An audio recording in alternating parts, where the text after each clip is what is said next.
Assalamu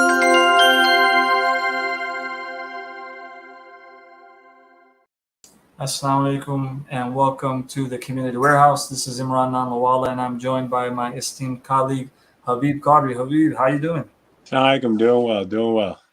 So another exciting webinar or interview that we have planned today. I know we just had one last week, and um, we have in the same line of thinking, in the same line of thought, something to work on our children, something to work on our community. We have a very special guest today, and we have with us Sister or Khala Naha Al Sughairi, and she's going to be joining us soon. And she's a licensed marriage and family therapist. We're going to be discussing the importance of nurturing and empowering adult-child relationships because they're at the core of a strong community.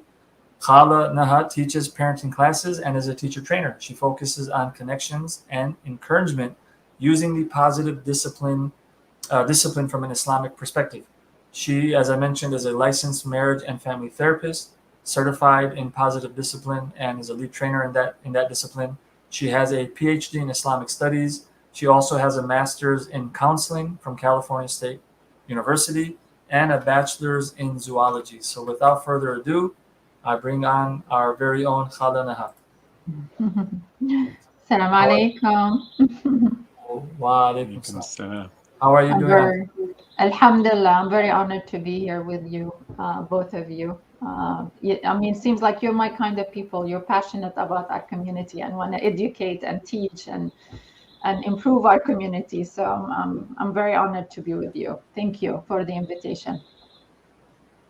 Our pleasure and honor. And just want to remind everybody of a couple things before we begin. Number one, please like and subscribe. We have amazing guests that come on regularly.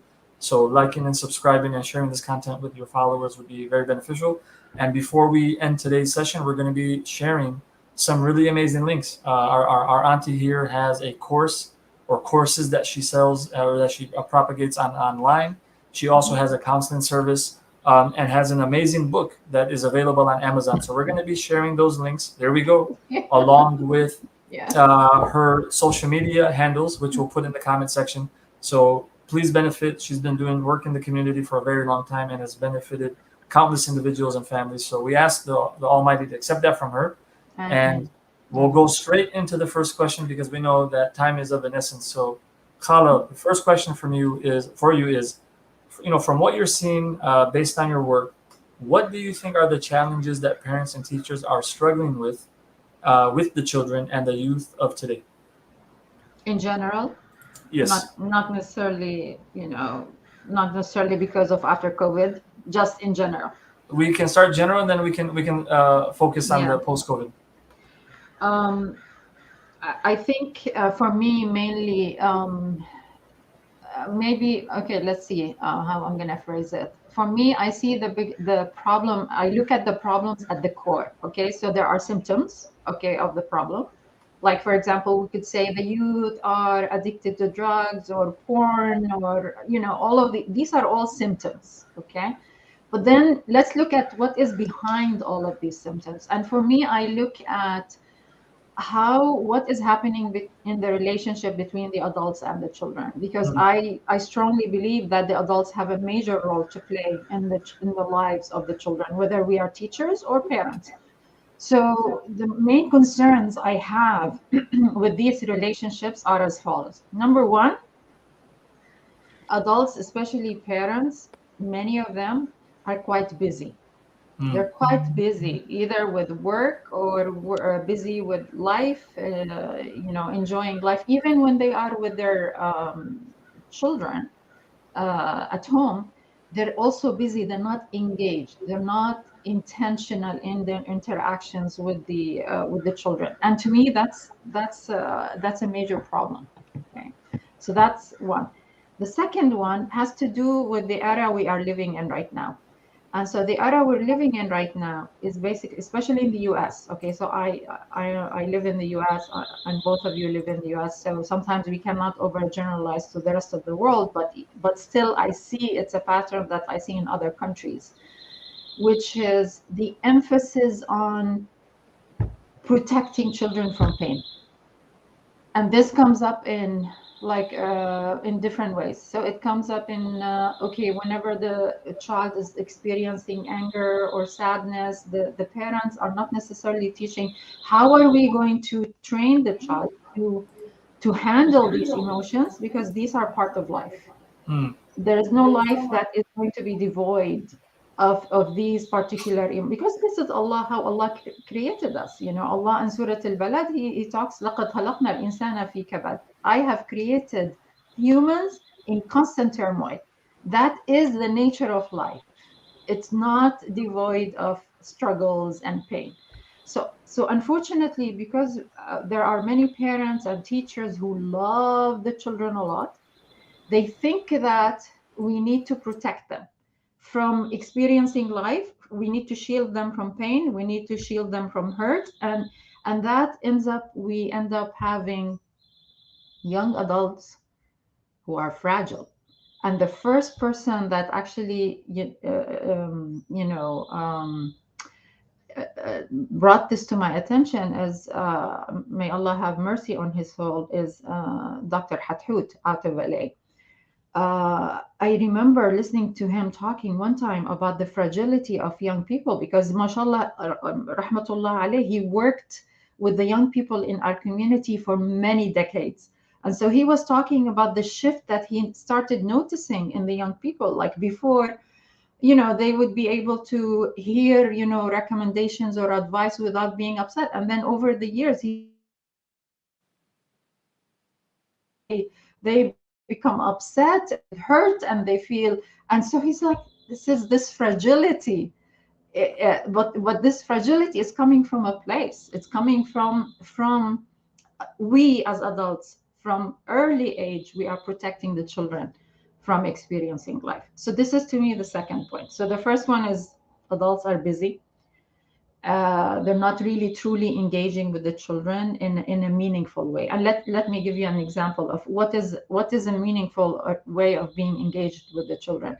It's, for example, having dinners together every day. Is the family having dinners together, or is the family the children are having dinner in front of the TV or watching YouTube, and different family members are having different dinners at different times? Are we spending time in the weekend, or is everyone going out and doing their own thing? Are we there for our children in what is really, really meaningful for them? When they are having, for example, practice or a game, are we going to watch them, or do we drop them off and take it as an opportunity that, oh, now I have a break, I'm just going to go and do my thing? So unfortunately, so the busyness, number one, okay, and number two is the overprotection of children from experiencing life. So I am seeing these two as two major reasons why our children and young adults are ultimately then struggling, because they need the intentional presence of the adults in their lives. So you kind of brought up right when we started, you said, hey, pre-COVID or post-COVID. So knowing that you brought these 2 points up, after post-COVID, is there something else that you maybe feel like now that also has come to fruition that maybe wasn't pre-COVID?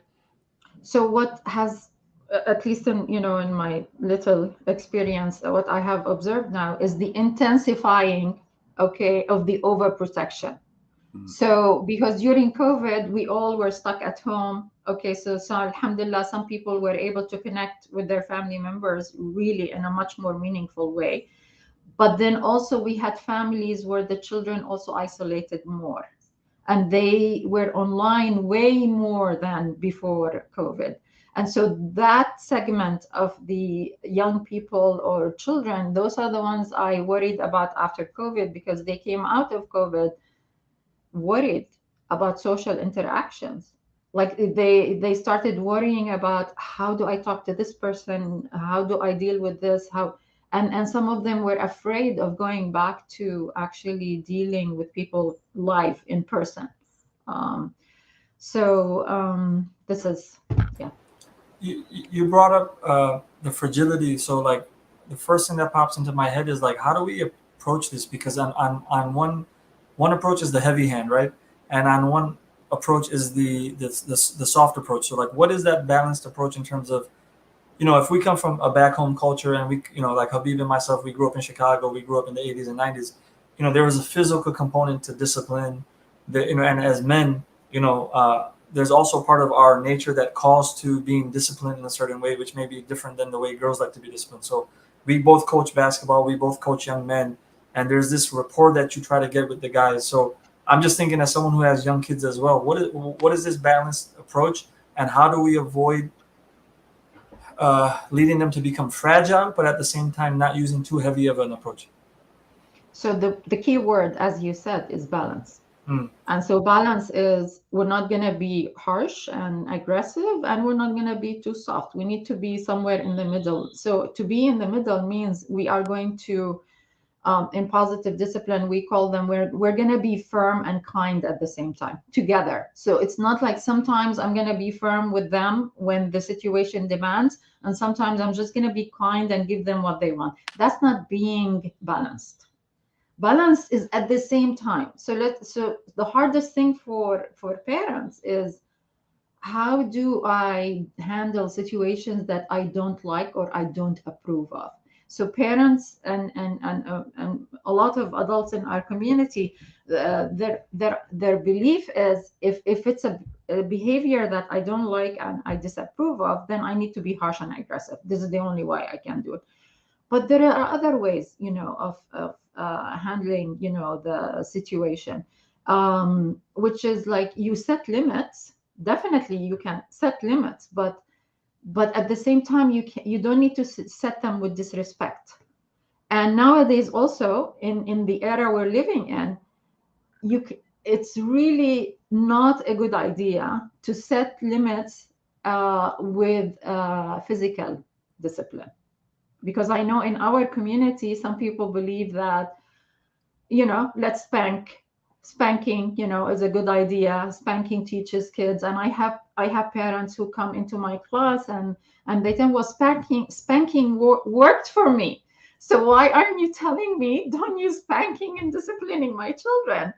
And typically I answer these people and I tell them, well, alhamdulillah, you don't have scars from the spanking that you actually experienced, but can you guarantee to me that your child is not going to end up with scars with you using spanking with them right now, especially in this era when this child is actually reading online so many things about, how adults should treat them. Okay. So we need to be wise in how we are, we're interacting with the children and focusing on this balance. Let me give you an example from the Sirah, which I really, really love. I love this example. So this is a story of the Prophet ﷺ sitting in a group of his companions. And to his right was Abdullah ibn Abbas radiallahu anhuma, both of them. Abdullah ibn Abbas was a young teenager at that time. Okay. So Rasulullah is drinking from a cup, and in this circle there are elders in the circle. So now the Prophet drank from this cup and he wants to pass the cup around for others, because they used to share cups at that time. Okay, it's not like nowadays everyone gets a cup. Anyway, now according to respecting elders rule in our tradition, the Islamic tradition, the cup should go to the elders in the circle. According to the Islamic rule, the cup should go to the person on the right-hand side. And who's the person on the right-hand side? Is this young teen. So now what does the Prophet ﷺ do? Like, I want you to think, like, if he's thinking like someone today, like somebody in our community, he's gonna go like, hey, pass the cup to the elder in the circle without saying anything to the teenager next to him. But that's not what the Prophet ﷺ did. He actually looked at Abdullah ibn Abbas and he asked him, do you give me permission? Look at the beauty of the Prophet. And this is the balance that we're talking about. Do you give me permission to pass the cup to the elders in the group? And Abdullah ibn Abbas, he looks at the Prophet ﷺ and he says, I will not give my opportunity to drink after you to anyone else. Now, just think about if this is happening nowadays with some of the people in our community. They would say, how can you be this disrespectful? You need to respect the older people. Did not do that, the Prophet. He passed on the cup to Abdullah ibn Abbas. So, This is the beauty and and respect. I think this kind of brings up this point, on how do in your experience, because you are working with families, and then like example at our school, we have more than 50 different countries. So you have the deen with culture blended in. Everyone has their own story, and even in some Southeast Asia, you'll still have difference from.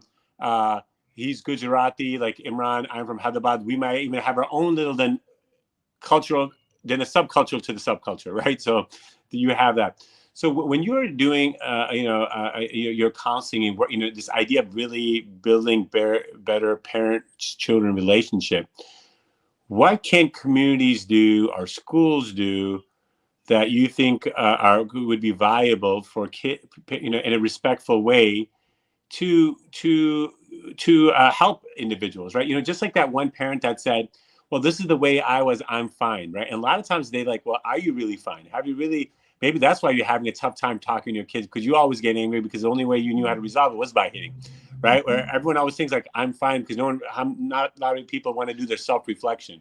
So how are you balancing that, just kind of in your practice, and, what are tips for other counselors who are there, or teachers, or educators, or community leaders who are imams who deal with parents and children and their issues and try to help resolve that? So you're asking a question that has so many layers to it, okay? And there aren't really very easy tips for this question, because it all depends on who do you have in the room with you, right? And people come into the room with us, not only bringing in their culture, but also bringing in their own beliefs, their own thoughts. So as a counselor, as a teacher, as an educator, as anyone who's working with the community, you need to be aware of all of these different layers that are happening, and you need to have wisdom in how to actually deal with whatever is you're seeing in front of you. And the most important piece is you need to meet people where they are. So I cannot just start telling people, this is what you should do, this is wrong, this is what you should do. The resistance will come up. That they're not going to be able to actually work with me. I need to meet them where they are. I need to listen. I need to hear where they are, and then see what small piece are they willing to work with. And then we go from there. It's a process. It's a very nuanced process, and there isn't really very easy 1, 2, 3 tips, except what I said right now. Meet where they are, listen, assess, and see what's the small piece you're gonna help them, or hope to help them with. I like that. Meet, listen, and then all right. I like that. Thank you. Khaled, how you mentioned, you've alluded to that the adult-child relationship is at the core of a strong community.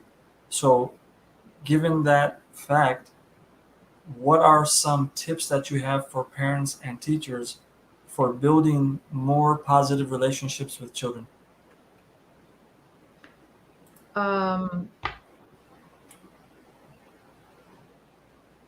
Honestly, first of all, I would say, like, really take a course or read a book, definitely, because that's extreme. I believe it's this is how I learned. Okay, it's not like I was born knowing. so I'm inviting everyone to expand their horizons and just explore different courses out there and books. So that's number one. Number two. Can I pause you right there? So you do have a course and you do have a book. So can you give us a quick summary of what is the purpose of the course, what is the objective of it, and what do you cover in your book? So the course is basically a recorded full parenting class that was conducted over I think it was a 6-week period. And every week we actually met for 3 hours. So alhamdulillah, alhamdulillah, it was a blessing. Allah subhanahu wa ta'ala facilitated the recording of this particular course, and then we edited it. So it's actually not raw material. It's actually took many months to edit. Anyway, so that's the parenting class videos. And it basically, I want to emphasize that the way I teach parenting is not through lectures. It's based on actually activities. So when we do a workshop, we're doing interactive activities with the parents and getting them to reflect. Like, brother, earlier you were talking about self-reflection. So there's a lot of self-reflection that's happening in this class. And each one does it on their own pace, because everyone comes from a different place. So that's the video series. The book covers some 49 tools that parents and teachers can use in their interaction with their children. And then we divide the life stage of children from 0 to, I think we go up to 25 maybe. We divide them into different stages, and we discuss maybe some of the major challenges of every stage in one particular chapter. And I also love, at the end of the book, we have a group of essays that discuss different topics related to our community. One of them is about the fragility that we talked about. And then one of them is about, for example, parents who expect blind obedience from their children. So there are several, and one of them is actually discussing also the issue of spanking from an Islamic perspective. So I think there are some valuable information in the book, inshallah, someone. Thank you. And then I'm sorry I interrupted you. So, and for everybody else, the comment section of this video has the link to the book and to the course, but you were in the middle of giving us some tips for parents and teachers. You gave us one tip in terms of building that positive relationship. I think you were going down your list. So another one for me, it's like kind of like a deep one, but I would like to maybe invite people to start thinking about it, which is, what is the deep belief that each one of us hold in their interactions with the children? Like, we each have a belief. Like, is the belief that, for example, I am the 100% responsible for the faith of my children. If my children don't become, good practicing Muslims, that means I failed. Some people actually have this belief. Okay, is my belief, on the contrary, would be that my job is kind of like the Prophet ﷺ's job, which is, I am a messenger to my children. I have a responsibility to plant the seeds of faith and plant the seeds of Iman in their heart and in their lives, and I'm going to follow them and guide them. But what they end up doing then is part of their own journey with Allah subhanahu wa ta'ala. So checking in, and there are so many different beliefs. I'm just giving 2 examples right now. But there is so anyway, for an adult to check in, what is my core deep belief about my relationship with the children in my life? That's an important, because sometimes it will help illuminate the reason why maybe our relationship is dysfunctional, the adult-child relationship. Okay, so that's one. Another one is to actually understand that Allah subhanahu wa ta'ala created these children, and they're going to have their own journey, and they're going to have their own life, and to see them as separate from us, to see them as not an extension of who we are, not to see them as if they are reflecting our success or failure. No, they come through us, definitely, and we have a responsibility towards them, but ultimately they are their own people. Because sometimes parents actually get into trouble because they don't see this point. After that is understanding that almost, I would say almost 90% of the problems between adults and children are actually not personal, because some parents take the misbehavior as a personal, like the child is doing this to bother me or hurt me or annoying me, and they tell me, oh, they sometimes say, but they know, I know they know, but sometimes the misbehavior has to do with the life stage that they're going through. And so having an understanding of where the child is coming from helps alleviate many of the problems. Another tip is to make sure that the child actually knows that you love them, really love them. Okay. And it's not through giving them gifts, it's not through giving them money. It's actually through being involved in their lives and actually saying, I love you. And sharing with the child what are the things that you as an adult in their life, you see that they are their strength. I think many of us, we focus on the shortcomings of the children in our lives, and we're not sharing enough what are the beautiful things that Allah subhanahu wa ta'ala has gifted. They need to hear that from us, because we can be the best mirrors back to them. Definitely listening, and having space for open communication without the children feeling shamed or degraded or disrespected. Understanding that their life and their context is different than ours, it's different than when we were children, you know. And there are many, many. So these are a few. Thank you. Habib, go ahead. So now you notice in community, you've been involved for quite some time. Is this what are some suggestions or recommendations for masajids in schools? Like right now, many people come to the imam, right? And and no doubt about there's a spiritual help that no doubt about we would need. But a lot of times people feel like when some people are going through some challenges, it's a lack of faith.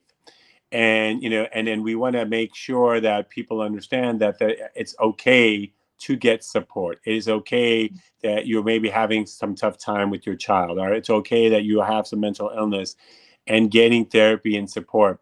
And maybe in your community you've been able to build that strength. Are that making people more comfortable about doing getting support help? So what would be some suggestions and tips for some of our community members, masajids, and schools where they're trying to convince our families that it's okay to get that extra support from some specific specialist? Number one, our imams need to do more talking about this referral to professionals. Okay. In my area, imams, mashallah, are doing a great job with that. Honestly, may Allah bless them, all of them. They also, if when people come to them with issues or concerns, they meet with them and so on, and then they tell them, now, okay, you need to go and see a professional for this issue, because my ability to help you is khalas, done. So that's number one. Number two is to actually bring those professionals into our spaces so that the community can actually begin to see them. So we can bring the professional to the masjid to talk about even everyday issues, like just how to handle stress, for example. Okay, it doesn't need to be a mental health condition, just so that the community members feel comfortable with these people. And many times this encounter in our safe spaces, whether the school or the masjid, actually helps alleviate some of the stigma around this issue and helps break the barriers towards seeking services. In our area, as you said, Brother Habib, actually, most people in our area have no problem. In my area, I am in Southern California. And so people tell me, well, Southern California is different. It seems like we are too liberal, maybe. I don't know. But the community in my area, they tend to be okay with seeking mental health services. So, yeah. Yes. And I know we're here at the 30-minute mark, so I think there's two more questions I wanted to ask you. So you've given us some examples of what we can do. You mentioned like eating dinner together.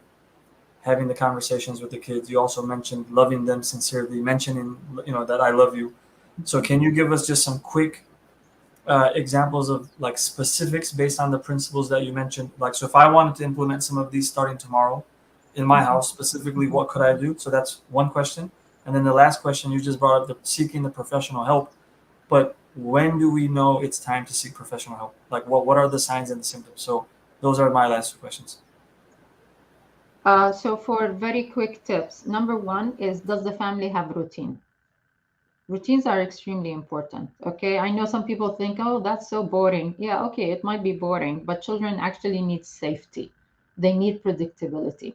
And so even with teenagers, by the way, so for teenagers, you're not going to force a routine on a teenager, but in the household, what you would be doing as part of the routine is actually being clear on when dinner is served every day. That's a routine issue. Okay, like also for teenagers, part of the routine is, when is the Wi-Fi gonna be off for the night? Like I'm being very clear. I always tell the parents of teens, you have to have rules around the use of the internet. You cannot just let them have access 24 hours like that. This is your part as a parent. You have a responsibility to establish boundaries around that. So routines, number one. Okay. Number two, which sometimes parents do not appreciate enough, is actually giving children allowance. And that can start from the minute the child starts asking for something to buy. So for example, with my grandchildren, they started asking for things to buy around the age of 3.5, 4. So that's early, right? But still you can have an allowance at that. And it's very simple. My children, or at least my son, he has a box, just a simple wooden box. And he told the children, you have an allowance every week. He puts, the allowance in the box. And then when the children want to say something, they go, let's go and check in the box how much money you have. Okay. And then they can use based on that. As the child grows older, like for example, if we get to the teen years, you can actually create a bank account and transfer money directly into their bank account, because this is the allowance is such an important piece to minimize battles over what we need to buy and not buy, because you can simply tell your child, okay, this is a luxury item, you want it, then you have to buy it from your allowance. So they feel that pain, if you will, of spending their money on something. So routine and allowance. Another one that I also would hope more parents will implement is deciding what you will do. So many parents, they waste their energy and time into trying to convince the child of the rationale or the validity of what they are asking them to do. And sometimes children are not going to see our point of view until they're way older. So, yes, you need to explain where your rule or boundary is coming from.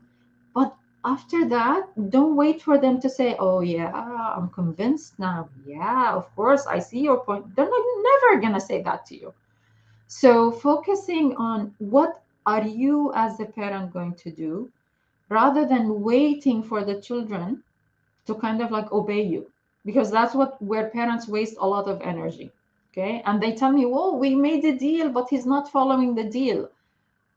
That's where they fall into the trap. Okay, no, you can't wait for your child to just follow the deal. What are you gonna do if he or she is not gonna follow the deal?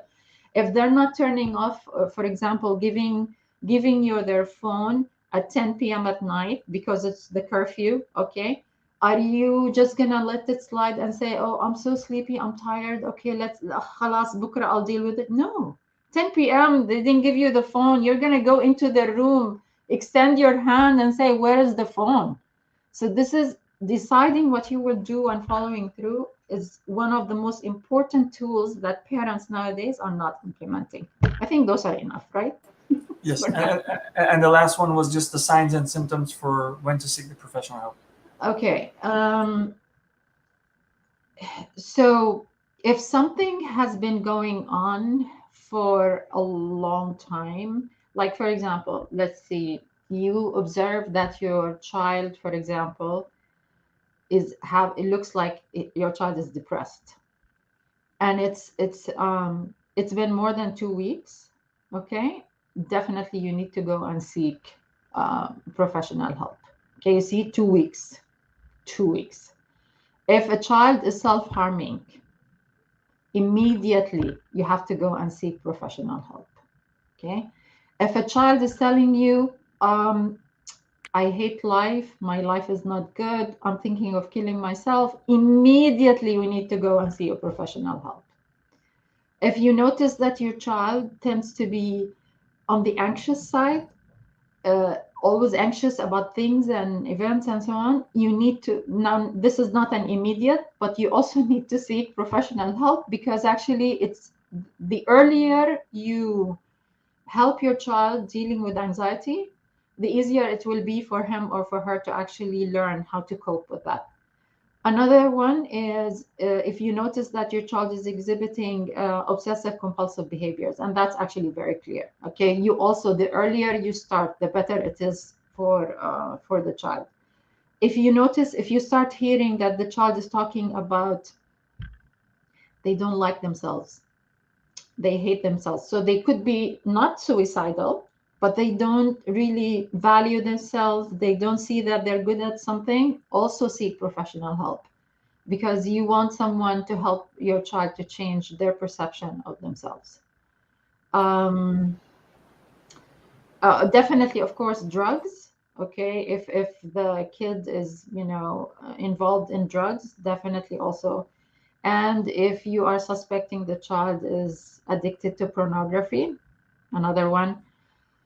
And one last one, which has to do with young female teens specifically, which is, I call it the addiction to emotional relationships. So this is like the young female teen, you know, moving from one emotional relationship to another. Okay, and that to me is also serious, because it has to do with the perception of self. Like, I'm not valued, I'm not good enough unless I am in a relationship, unless someone is giving me attention. So those are the ones I can think of right now. Thank you so much. May the Most High reward you. This was I took some notes and I put them in the comment section. This was very beneficial. And just based on this one interaction, I think we would love to have you on again, maybe even host a training session for us. But for everyone who wants to benefit, Sakina, which we have in the comment section, sakina.gumroad.com. That's where you can find the various courses. Very affordable. I highly recommend everyone take them. SakinaCounseling.com is where you can connect directly with our Khala Noha.